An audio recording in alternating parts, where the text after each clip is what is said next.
एक कोई थोड़ी कृपण सज्जन थे, तो किसी पंडित जी से पूछा कोई बिना पैसे वाली पूजा हो तो बताइए। तो यही मानसी पूजा बता दिया कि मानसी पूजा किया करो। थोड़ा कृपण कंजूस तो थे ही।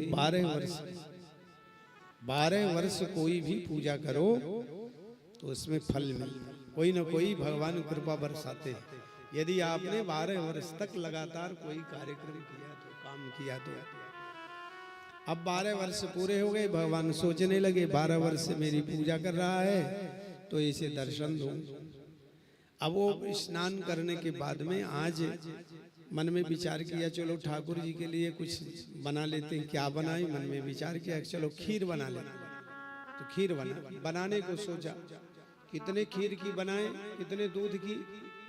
तो मन में विचार किया चलो 1 क्विंटल की बना लेते हैं। फिर 50 किलो आ गए।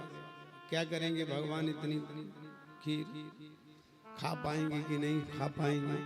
फिर 25 किलो की आया, फिर 10 किलो में आ गया, फिर 5 किलो में, 2 किलो। 1 क्विंटल दूध से मन से नहीं, मन से बना रहा है, पैसा नहीं लग रहा। देखो कंजूस।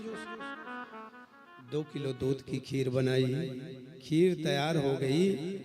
तो जब चीनी डालने का नंबर आया तो चीनी 2 चम्मच ज्यादा गिर गई। तो सोचने लगा चीनी महंगी है, ये ज्यादा गिर गई। तो मन ही मन चीनी निकालने लगा। चीनी निकाल, अरे चीनी यदि दूध में पड़ गई तो निकलने को थोड़ी है, तो निकलेगी नहीं।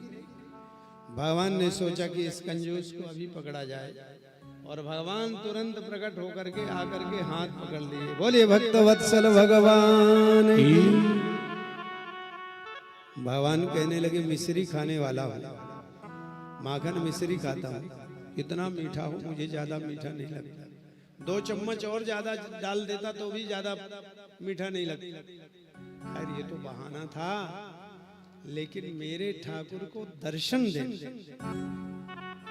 तो भगवान कोई ना कोई बहाने, इसलिए कोई ना कोई 12 वर्ष का नियम लो। एकादशी का व्रत भी यदि कर सको, ऐसे न कर सको तो चाहे 12 एकादशी में उद्यापन कर लो।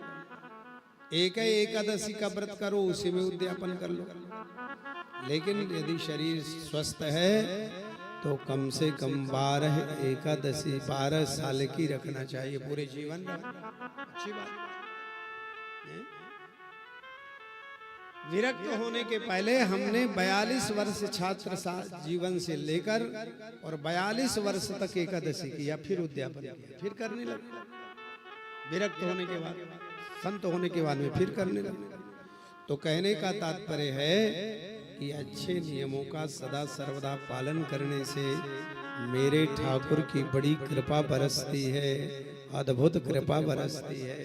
उस कृपा को हमें ग्रहण करना चाहिए।